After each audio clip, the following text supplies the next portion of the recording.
Selector.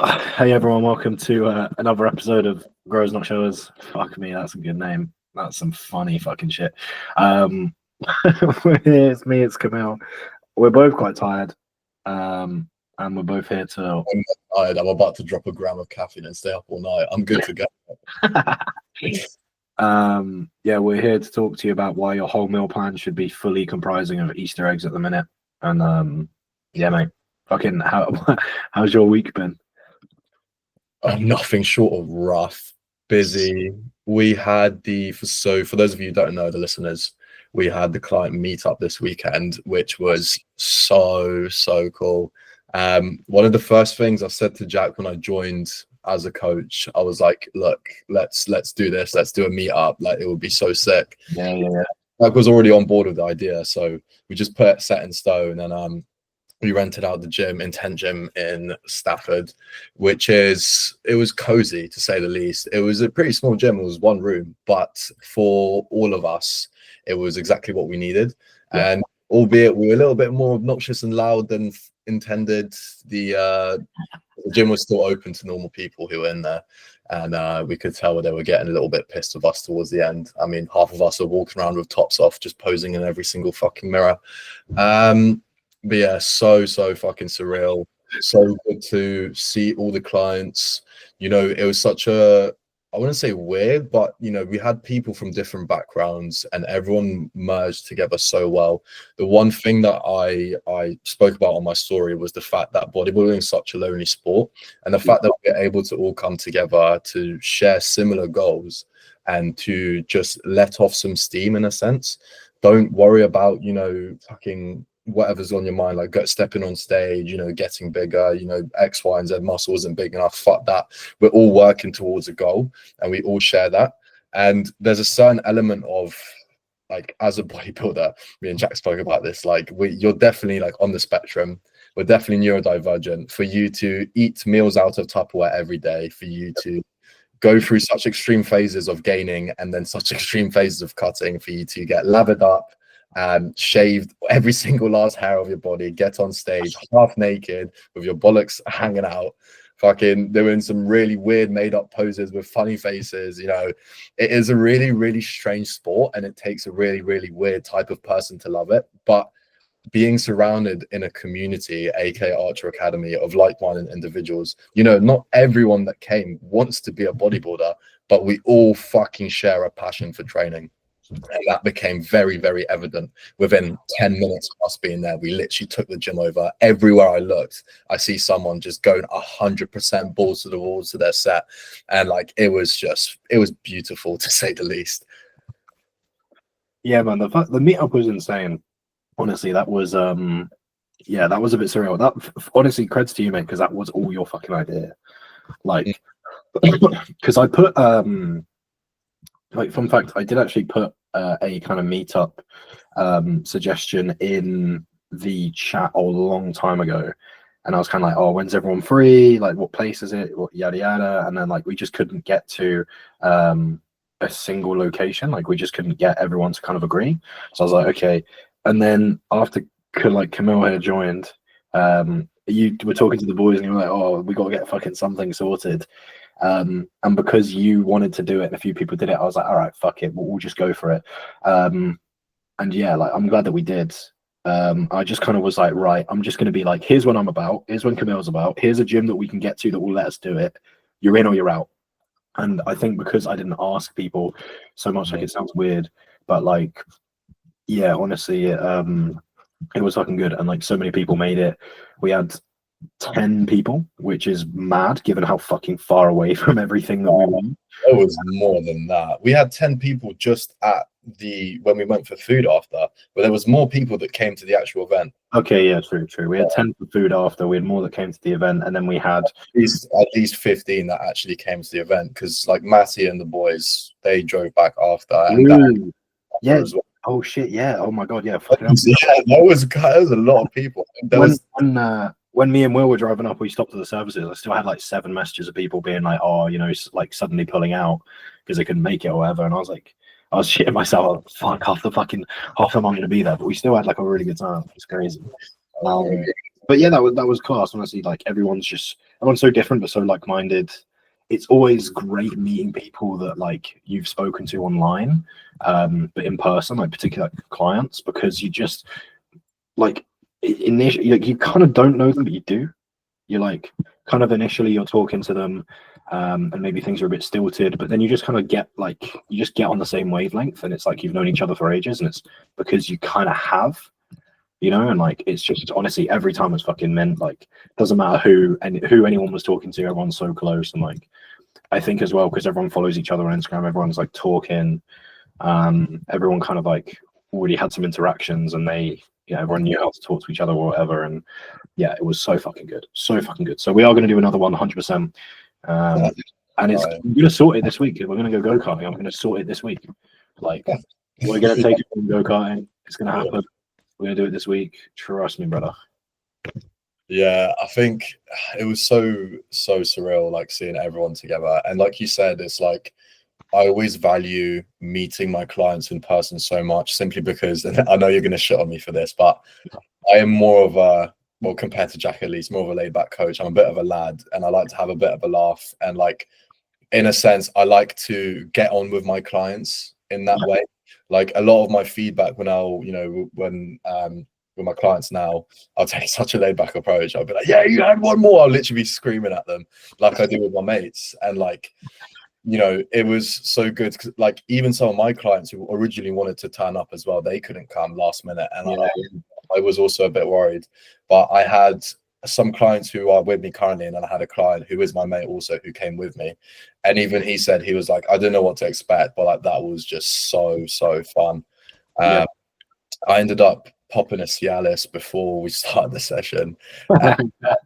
If you remember, when I came up to you, I was like, Jack, could you please train? Like my face was bright red, Yeah, like itching and peeling. I was like, just let me train.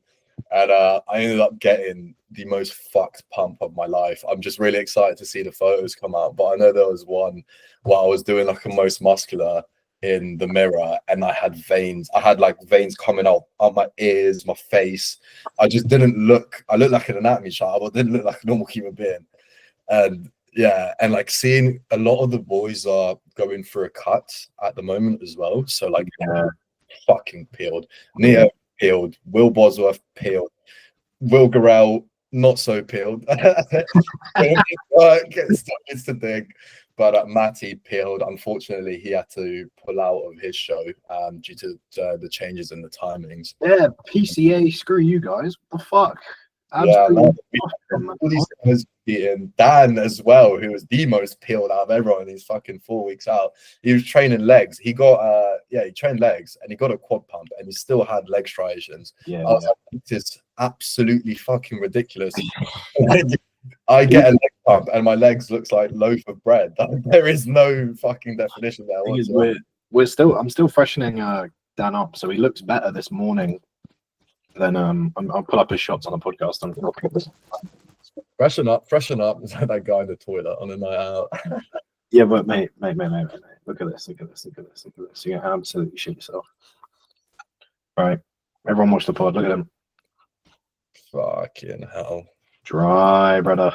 Dry. That's post-workout. Fuck me. Dry. Yeah, happy with. Look at the glute, bro.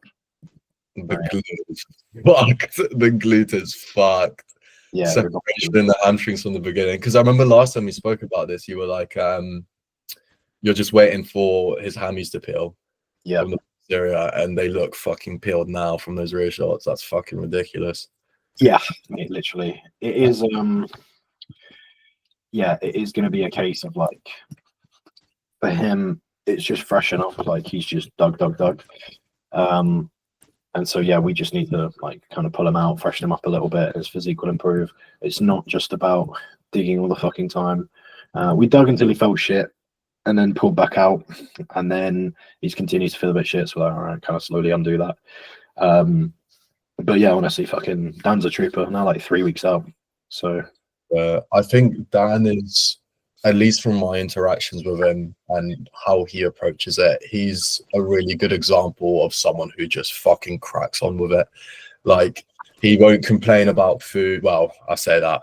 he was complaining about food. But he's very much so of just tell me what to do and I'll fucking do it. And like he got his head down and he's just fucking doing it.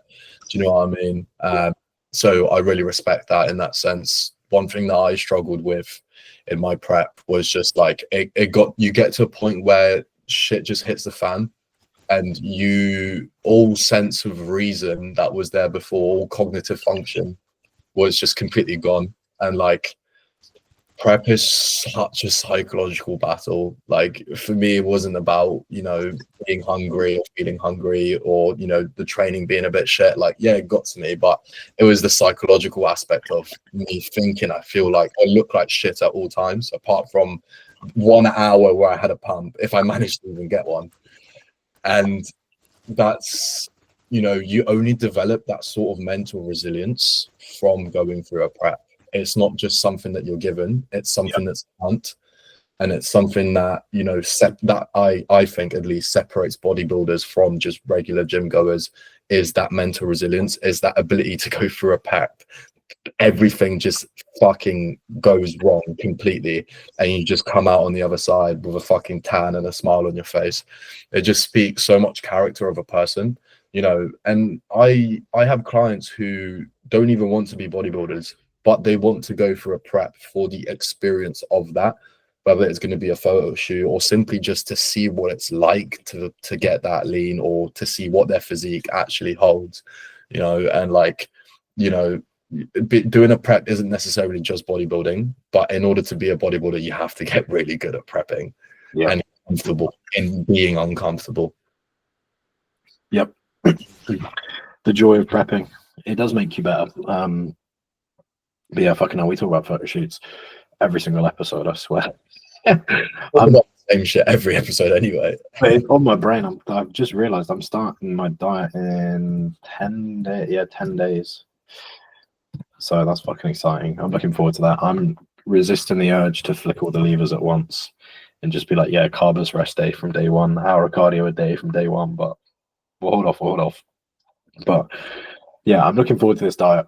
I want to, the current plan is pull off like 20 pounds, get down to like 200, chill there for a little bit, and then peel down.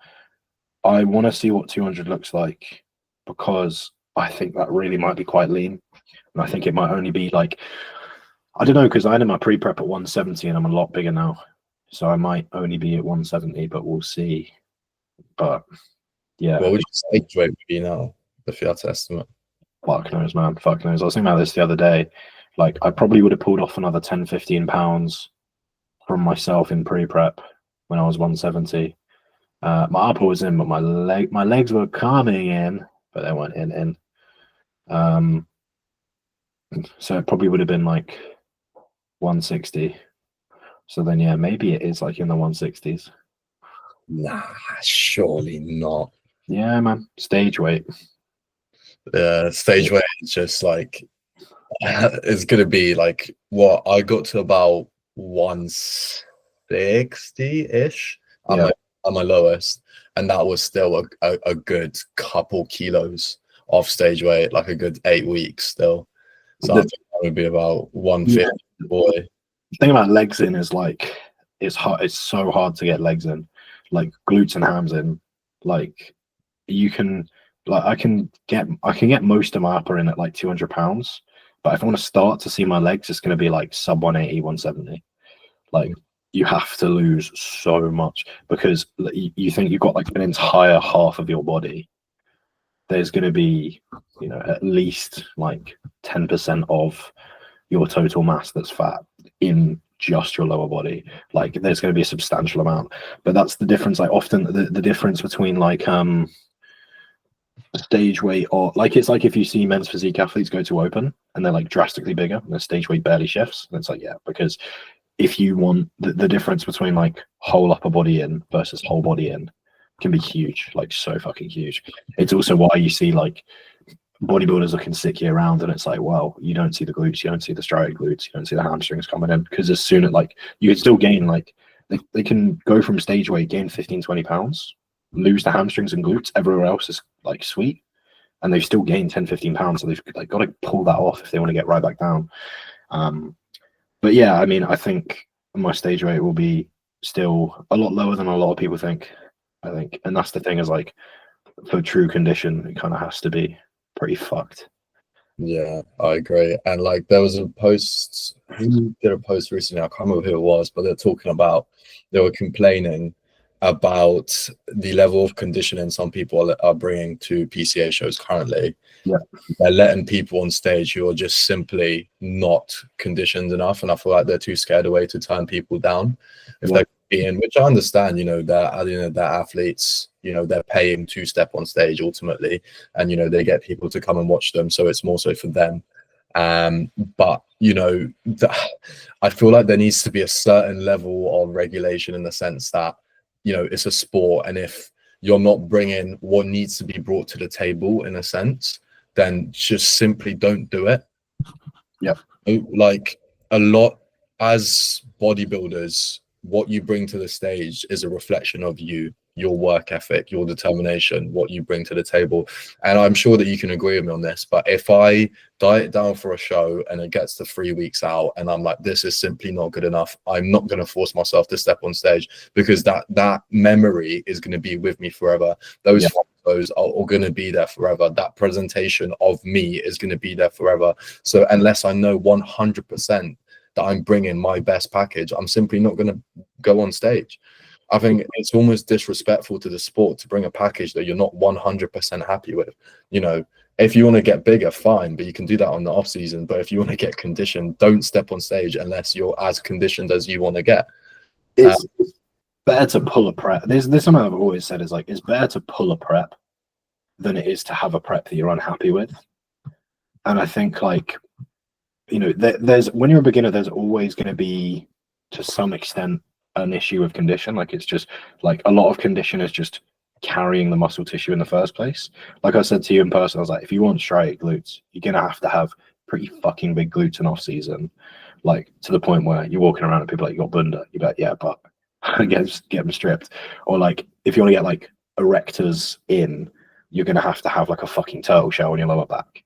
Like, there's a something to be said for, like, you need to carry enough tissue to be able to get like really lean. So again, like, to some extent, when you've got newer people, you're just not going to get like as stripped as the pros, because there's just not as much tissue there.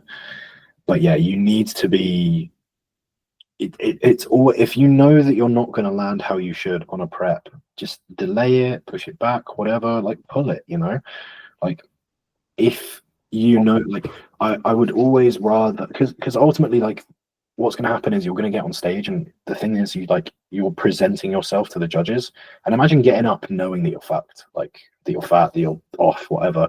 Like, you're not going to be presenting your best self. So it's better to not do that. It's better to just pull it and crack on. Like, there's not really any circumstances that would ruin a prep where it's worth still cracking on. It's always a good idea to pull it, in my opinion. Yeah, no, I've been resistant to urge. I feel like something I want to talk about is, there's like, as bodybuilders, there's a certain element of never being satisfied in whatever phase you're in, because you always want more. Something that I'm struggling on now, that Jack knows about, is just like switching on in this gaining phase. I'm so hyper fixated on looking good right now that I can just turn that switch off, be like, look, get fat and wham. Which is, again, bit counterproductive, but I've got a lot of things going on in the background with going enhanced and stuff recently, so definitely something that I'm gonna need to learn to kind of develop. But yeah, that element of like never being satisfied, I'm sure like you understand this, but deep in my prep, I was like, bro, I just want to fucking bulk. I really, really, really want to bulk. I want to get wham. And then I start bulking. I'm like, oh no, all my definitions going. No, my abs are going. My fucking shoulder veins are going. What's going on? I'm looking shit. And like, it's just delayed gratification at the end of the day. You just need to put your head down and just be like, stop being so fucking vain for a year. When you fucking put all on this muscle, you can start looking yourself in the mirror again. But right now, just get your head down. Yeah. Like, something that I've struggled a lot with in terms of bodybuilding is, like, I have scoliosis, which is basically like a lateral curvature in the spine, and like, it's something that I'm still trying to come to terms with now. And it's really, really like put me down in terms of, you know, oh, like you can never step on stage next to these other guys because your spine is bent, like just catastrophizing in my head. Yeah. And you know, that's just scoliosis is just one structural abnormality, but there's so many different ones. You got Sherman's kyphosis, which is an increased curvature in your thoracic spine, which will obviously affect the way your back looks, you know, from certain poses as well. You have like sternum deformity, so you have pectus carinatum, which is where your sternum sticks out too far, and then pectus excavatum, which is actually when the sternum digs inwards. You have things like rib flare. Some people will just have one rib that just fucking sticks out all the way here, and the other one looks completely fine. Again, just a structural abnormality. You have things that's just in the thorax specifically, but then you've got things in the hips and the shoulders. There's something called femoral anteversion, which is in the hips specifically, and it's when it's your hips externally rotate like almost double the amount that they should do. Again, is going to affect the way you look on stage. And I think that, you know, with the nature of bodybuilding and you having to almost compare yourself to other people, is super counterproductive, because at the end of the day you should only be comparing yourself to yourself. The only person you should be trying to be is who you were yesterday, or the last time you got lean, or the last time you stepped on stage. Because if you put too much emphasis on factors that you simply can't control, like I have, it's going to put you down, and it's going to prevent you from actually bringing your best package. Like, you know, during my prep, like I would send you check-in shots and I would delete them immediately. I was like, brother, I look like shit. And that's just me getting in my own head. If I look back at my shots now, specifically, I was looking back at the shots from my shoot. I was like, mate, I look fucking mint. Like, what the fuck? I was like, I couldn't appreciate, even like a week after the photos came back from my shoot, I looked at them, I was like, I was like, I look all right, I don't look amazing or whatever. But then like 2 months later, I look back here and I'm like, mate, I look fucking min. I've got fucking chest veins, shoulder veins, striations, everything. And it's like, you won't really learn to give yourself that level of satisfaction of working hard until you put aside the factors that you can't control and only focus on the factors that you can control. And I was always questioning the fact, like, can I be a bodybuilder, like with a bent spine, all of this shit? That doesn't really fucking matter in the grand scheme of things. Can I be a bodybuilder? Because can I stick to a plan for decades? Can I commit to gaining phases like I need to commit? For example, now, can I go for a prep successfully and get myself that lean? If I step on stage next to someone else, you know, the chances of the judges being like, yeah, no, he looks better than the other guy, or better than me, sorry, because his spine's a bit bent, are so fucking unlikely. And it's just with scoliosis, but like for other things as well. Like, you know, if his sternum sticks out a little bit, like Jack Eagles has pectus carinatum, his sternum sticks out a bit. Do you think the judges give a fuck about that? No, they just give a fuck about the fact he's got tiny waist, massive lats, and massive quads. Do you know? Don't put, so this is for anyone listening out there who has something like a structural abnormality or is just self-conscious about bodybuilding, like, don't put too much emphasis on things that you simply cannot control, because it will eat you up from the inside. If you ever feel down or anything about that, drop me a message and I'll tell you, you know, how I went through it and my, you know, psychological process behind it. But like I said, don't focus on things that you can't control, only focus on the things that you can control. Yep. I think the thing is, no matter where you no matter where you start off, you're just going to improve. Like, I remember a long time ago, I was asking someone about my genetics. I can't remember what the fuck it was. And they were like, look, just get more muscle and you'll just look better. Like, it doesn't really matter. You know, like, if, like, I think it was like, I was worried about like clavicular width or something. I was like, oh, my clav cords aren't too wide. And they were like, well, just like, what are you gonna do? Not build muscle because you're like worried about a structural defect or like not having insane genetics. Like, just go and build more muscle and you look better. And like, honestly, that is the best piece of advice I can give to anyone, is like, if you're in the gym and you're questioning your genetics, you're questioning your structure, just build more muscle. You're only gonna look better. Like, it does not matter if you do not look like Jack Eagles. I don't know, like Jack Eagles, that's fine, but I look a fuck ton better than I did 20 kilos ago. You know, like, every kilogram of muscle that I gain, I'm only going to look better. And like, yeah, I'm never going to be like the prettiest physique in the world, but you just build more muscle. Like, and you will just look better. You have to, again, like it can get subjective when you get to like, you know, IFBB Open Pro bodybuilding. Sure, some of those people will be like, that's too much, whatever. But you're not going to reach that quickly at all. And most people worried about the genetics are not at that stage. They're just kind of like casually going to the gym, and they'll be like, oh, what about this? What about this? I remember people being like, people being worried about like length of insertions or things like that. I think that was a conversation I had a client where they were like, oh, you've got long biceps, how do you deal with it? And I was like, I grow them. And they were like, oh, but you know, don't you wish you had short biceps? So I don't give a toss, I just grow my biceps. And they're like, oh, like, do you do a bicep focus because they're long? I'd be like, no, I'm not just like, if I had short biceps, I would just not grow them. Like, I'm just going to grow them, you know. And no one goes, oh, Jack, your arms have grown, shame you got long biceps. Like, no one gives a shit. They'll be like, oh, your arms are growing. I'll be like, yeah, cheers. Like, my biceps still need work, not because they're long, because they still need work. Like, that's fine. Same my side delts. Like, just focus on building more muscle and just getting a better physique. Like, build some muscle, then get lean, build some muscle, then get lean, and you'll just look better and better, and you get more and more confident.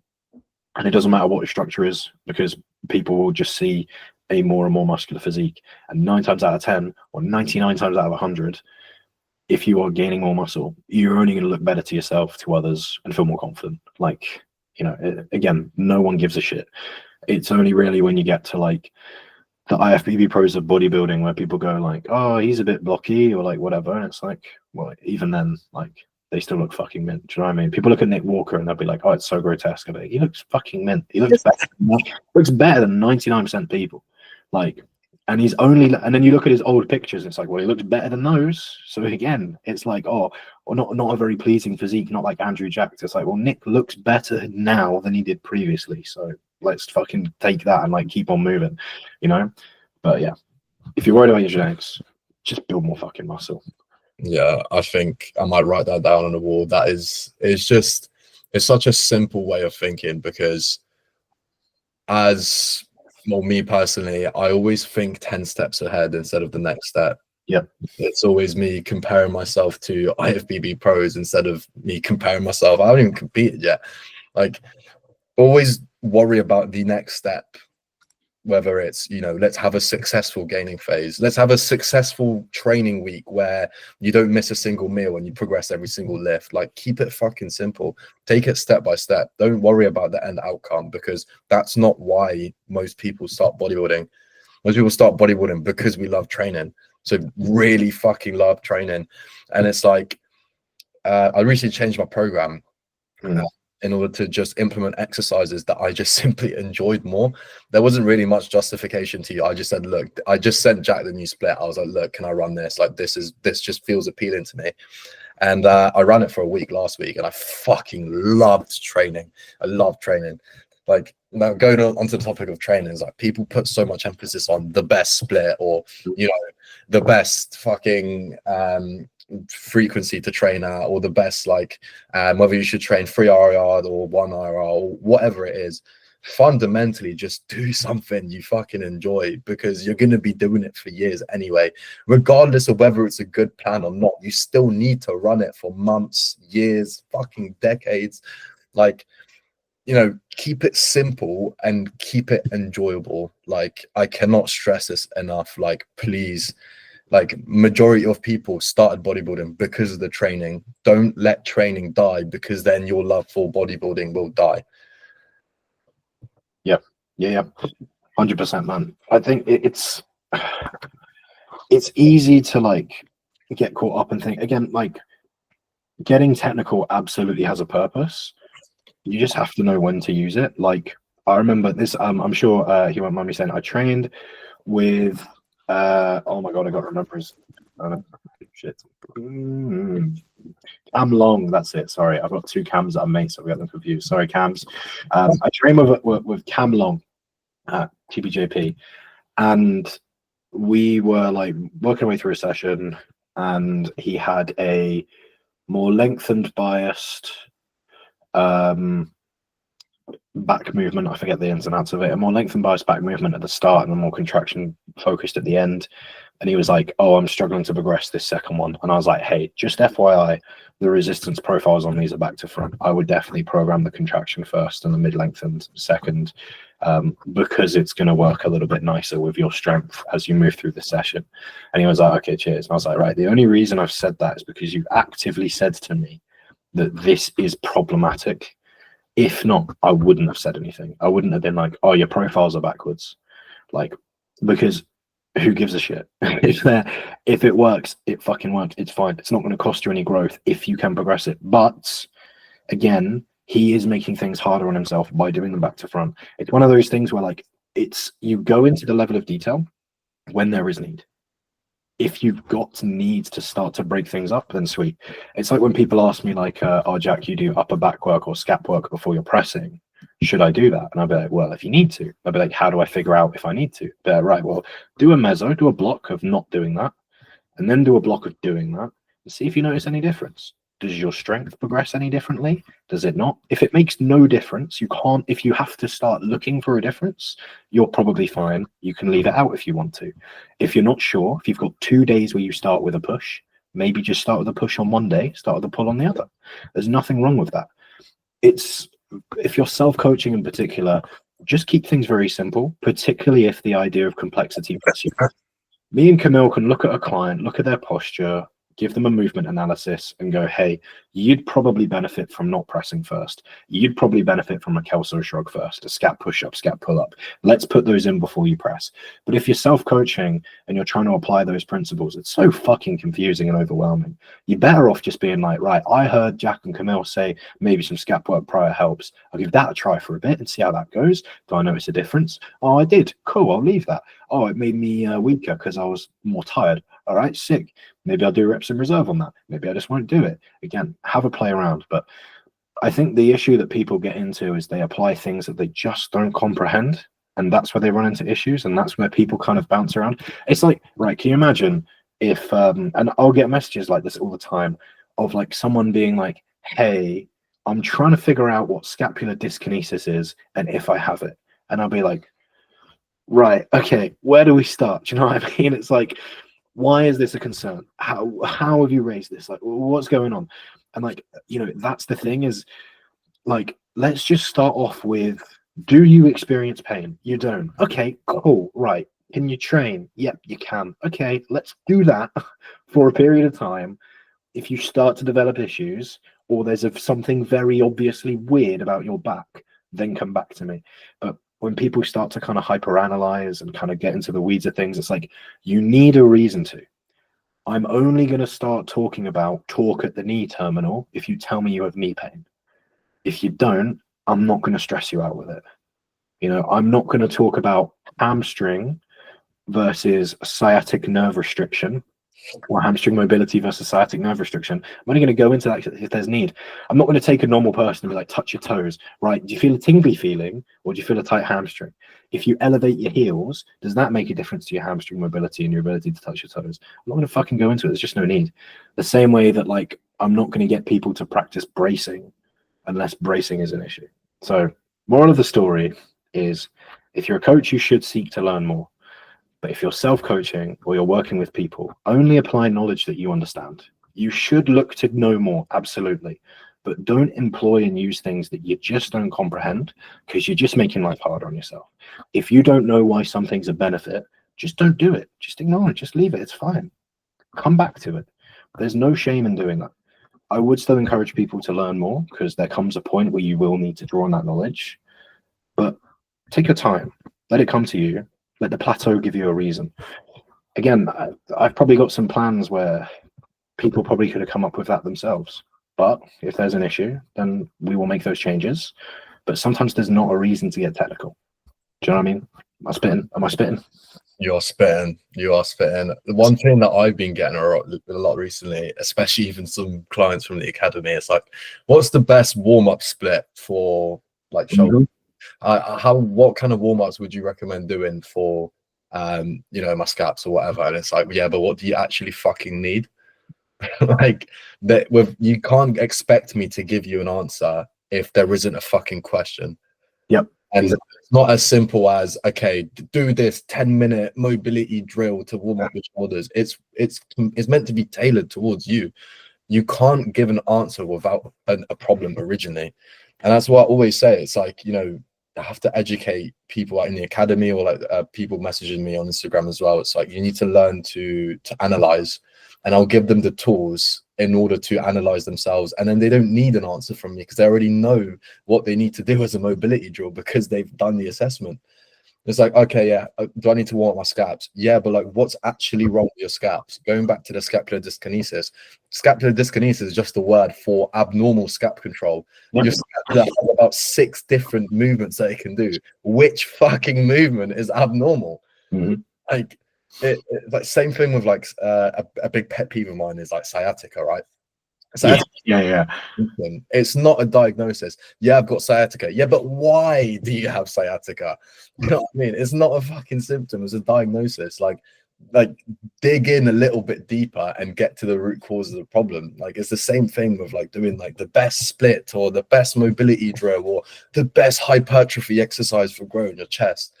It needs to be tailored. And like you can even go as far as saying, like, you know, say someone makes an outright claim like, oh, like a clavicular chest fly is the best hypertrophy exercise that you can do for your chest, full stop.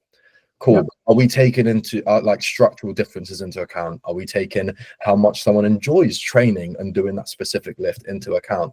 Do you know what I mean? Like, you simply cannot say or make a general statement like that one exercise is the best way to grow a muscle for everyone, because it's going to be completely subjective to the individual. The same way you can't make the claim that this one exercise is going to be the best warm-up for your scapula, because it's going to be completely dependent on the person.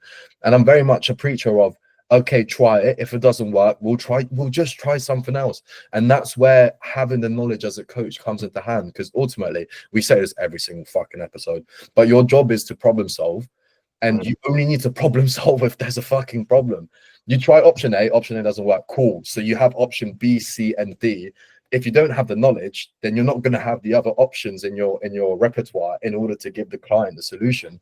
That's why the knowledge comes in handy, so you can try different avenues. Because if you say, for example, you don't know about rehab, a client comes to you, they're like, oh, I need to warm up my scaps, and you give them, you go into YouTube, you type in 5-minute scap, yeah, and you send them a fucking link to it, and you're like, do this.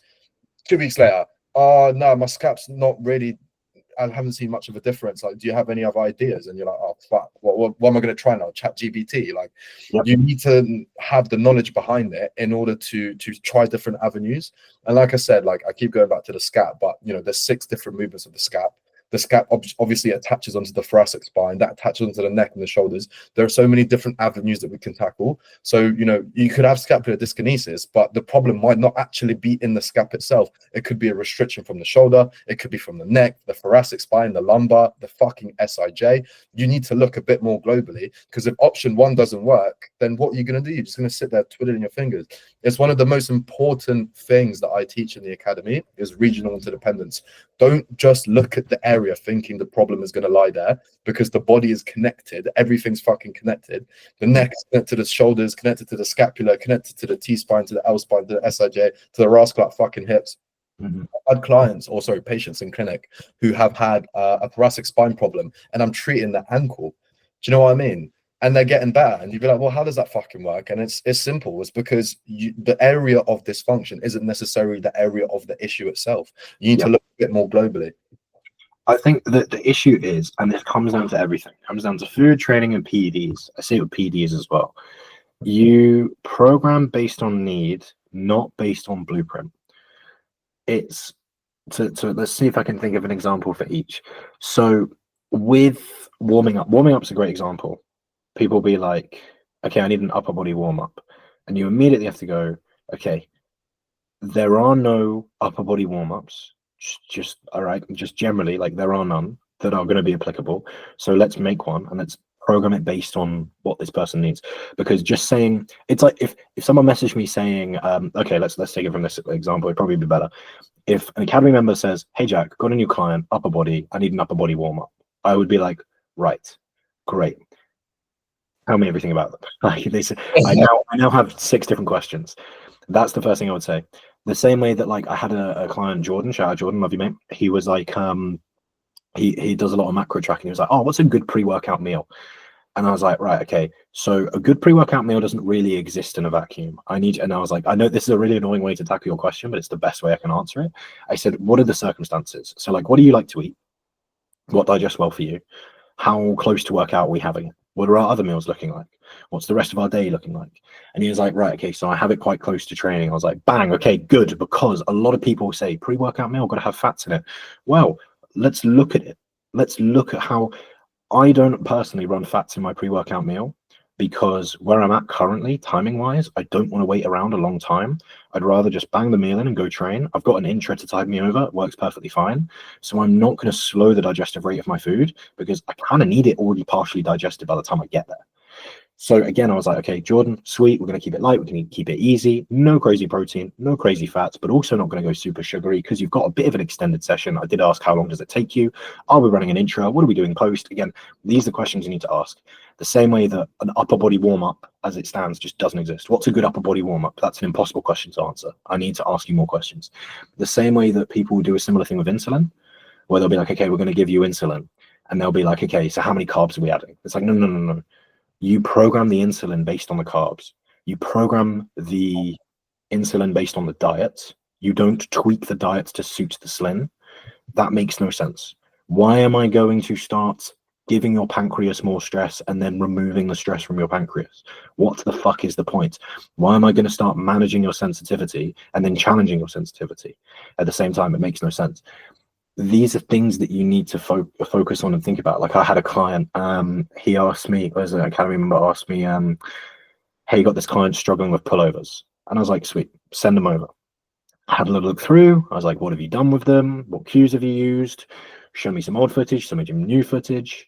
Are we working remotely or in person? We're working remotely, cool. And I was like, right, in all honesty, they just don't have the motor skills for these yet.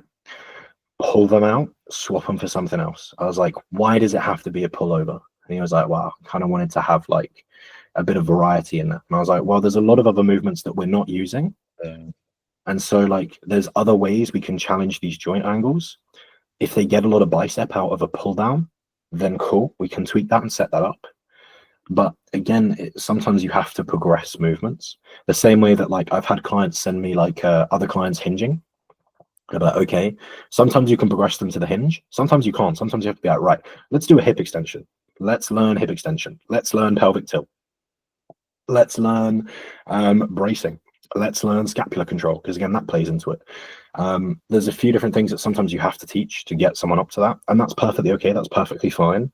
Sometimes you just can't take someone to where you need it to be. But again, programming anything comes down to needs. There are no universal, like I had Aaron was like, hey man, I want to put a hinge in because I know how important hinging is. And I was like, why? And he's like, oh, you have to hinge. And I was like, why? And he was like, I don't know, mate, you just kind of have to. And I was like, no, you don't. And I was like, here's all of the joint actions that would be challenged through hinging. Here's all of the musculature that would be challenged through hinging. Here's where else we are challenging that musculature. Like we have an erector focus. We are training your lower back. We have axial loading in the form of other exercises. So there's still isometric loading of the back and the core. We have a glute challenge, a hip extension challenge. We have a knee flexion challenge. We have a knee extension challenge. These are all things that we have. We do not need to start to, add something that when we put in was just like, Aaron's a strong fucker. He's low on time. He doesn't have the patience to learn a hinge. So I gave him a plan where he didn't. There's no reason that he has to then go back and learn that. If that changes, cool, it'd be great to teach him. But it's just not something we have to do. What's the benefit of a hinge? Is all of the previous things I listed, and that it gets you better at hinging. But if you have no goals to get better at hinging, it's pointless. There's just no need. The same way that like we can get around, everyone will agree that we don't need to train the abs always. We don't always need to train the calves. We don't always need to train the front delts or the rear delts, but people get weird about certain movements. Oh, you got to squat, you got to hinge. It's like, wow, it does a lot of things at once, but you can break it apart into 3 or 4 lifts and still get it done. That's my ramble for the day. Another one I was going to mention that's probably going to get you going as well is like, what's the best supplement to take? That's what I get quite a lot as well. Yeah. It's like, Even then, it's so like, it's so like, what are you already doing? Do you know what I mean? yeah, exactly. The only supplement that I can pretty comfortably say universally I would recommend to all clients is creatine. But with the caveat of, because it's borderline impossible to accidentally get it in. Exactly. If I ever encounter someone who for some reason is able to eat enough red meat to get in their creatine, I'm not going to give them creatine. But also, holy shit, actually, I'm pretty sure Jimmy is probably my only client who does that. A man loves some red meat. He'll eat quite a lot, so maybe he will get in enough. Even then, we still run some creatine because it's just not worth the risk of the risk of not getting it in, and it's so cheap as well. But again, it's like, if you've got someone who is, say, like a chronic insomniac, and they find that Conti Sports Dream Sleep is great for them, and they can only afford one supplement, I'm not going to be like, bro, you got to get whey, you got to get core, you got to get fish oil. Like, no, if they're not sleeping well and a sleep aid is helping them, they can only afford one thing. Get the fucking sleep aid. If you've got chronic cholesterol issues, get the fucking fish oil. Like, if you've got inflammation issues, get the turmeric. Do you know what I mean? Like, again, it's based on what you need. I think a lot of people start buying subs for the sake of it. They start being like, oh, inflammation bad, let me deploy all the anti-inflammatories. And it's like, hold on, brother, you're going to need some of that inflammation in there. Like, don't just be like, inflammation bad, I want none of it. But yeah, again, even supplements is based on need. Exactly. And I feel like, I don't know, people, at least from like the natties that I know, like they're almost scared to do the blood work. Yeah. Like, well, if we really want to break down supplementation, do your blood work, and we need to do extensive blood work, because that will be the best marker for us to use in terms of supplementation. It's all, you know, you could come to me with X, Y, and Z symptoms. Let's say you're really fatigued during the day, you know, you're struggling to have that venom in your sessions, etc. I can think of about 15 different micronutrients that could be affected. I can give you the more common ones and the more rare ones, but ultimately I don't fucking know which micronutrient is causing you to have that symptom until we do some sort of blood work. It's like someone came to me recently and they were like, oh yeah, no, I'm like really tired throughout the day, I'm just gonna, should I get some vitamin D? And I was like, wait, hold on, but why are you actually tired during the day? And we got to the bottom of it, and it was just, he wasn't getting quality sleep. Yeah, there you fucking go. And like it just comes down to that, just actually being reflective and looking at the situation in hindsight from, you know, from, let's say, bird's eye view, instead of like just they probably saw some posts on Instagram being like, your energy is fucked because your vitamin D3 is too low, and they were like, right, yeah, my energy's fucked. And they associate the symptom with the correlation immediately, and they're like, yeah, I need to take vitamin D3, and then they spend, you know, let's say fucking 15 quid on a bottle of vitamin D3. They run that for a month, they're like, oh yeah, problem not solved, what the fuck's going on? Because you haven't addressed the root cause of the problem. You just fucking, you know, you're just putting a pill in your mouth expecting it to do a miracle, but in reality, your vitamin D3 was probably fine. Yeah, you know? People do the same thing with testosterone. I was like, you can just get that check butter. Like, you don't need to go buy some TRT underground. Like, get it checked. And like 9 times out of 10, it's like, now you just stay up late gaming and you eat pizza. That's your fucking. People obsess about like hormones and supplements and things, and they don't like it. People kind of be like, oh, I'm worried about like low testosterone. What's the best way to get testosterone? I'm like, go to the gym, eat relatively healthy, hydrate, sleep. You'll be fucking fine. You know, your body is not in a absolute rush to crush your testicles. Like, it's not going to be like trying to get rid of testosterone. Like, if you are a male, your body is trying to produce a natural amount of testosterone. It's going to do a pretty fucking good job of it, as long as you don't absolutely slug it in the process. But like, if you look after yourself, you're going to be doing fucking 99% of like testosterone maxing, whatever the fuck people call it. Yeah, I got a bone to pick with this actually, because yeah, I definitely was in the category of being worried about my testosterone. Now, when I did my blood work prior to hopping on, basically, I looked at my testosterone and I was like, 375, that's really fucking low. But then I thought about it, I was like, do you know what? I felt mint. Like I felt fine on 375. And I'd argue I feel worse now in fucking super physiological than I did on 375 tests or 375 nanograms. Yeah. And it's like there's so many gurus going on fucking Instagram. I say this all the time, and it's like you feel like shit because your test is low, and it's like it's not a fucking magical. Yeah, like you feel like shit because your lifestyle's shit. Yeah, exactly. Maybe you just feel like shit because your life shit. Like, don't fucking jump to conclusions and blame the testosterone, mate. Like, majority of people can function on a normal level of test. Yeah. Like, people think going from like 400 tests to 800, 900 tests, you're going to feel such a major difference in day-to-day activities and how you conduct yourself. You're going to gain all this fucking confidence. You're going to get all the, Mr. Big Bollocks in the night out. You're going to start chatting to all the birds. That's not the case. Yeah. It is so minuscule. And like, I'd argue it is vastly a placebo, because you're like, oh yeah, I got higher tests. So you start like you got higher tests. But if your test just naturally got increased, would you be able to tell? Probably not. After like 3 years of going gym, you'd be like, yeah, my test is definitely high now. Like, it's probably a little bit higher, but not to the point of you fucking feeling it. Like, you should never ever feel like you're on gear or that you have high tests. You should never ever feel that you have high tests, because for some reason, if your test then goes down, what the fuck's going to happen? Because like, especially as a natty as well, your testosterone fluctuates so fucking much. So much, even on a day-to-day basis, let alone if you fucking bodybuild, right?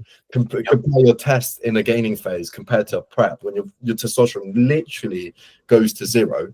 Like, it is like, you shouldn't even think about that. Like, it's not enough of a factor for you to warrant, being worried about, oh yeah, my test is really low, bro, whatever. The only time I would consider worrying about test is if you're getting symptoms X, Y, Z, like, libido, your dick stops working, things like that, because that is quite concerning, and that would warrant, us looking into it and potentially increasing your testosterone. But the chances of that happening as a natural lifter, if, like Jack said, you go to the gym and you eat clean, is very, very low.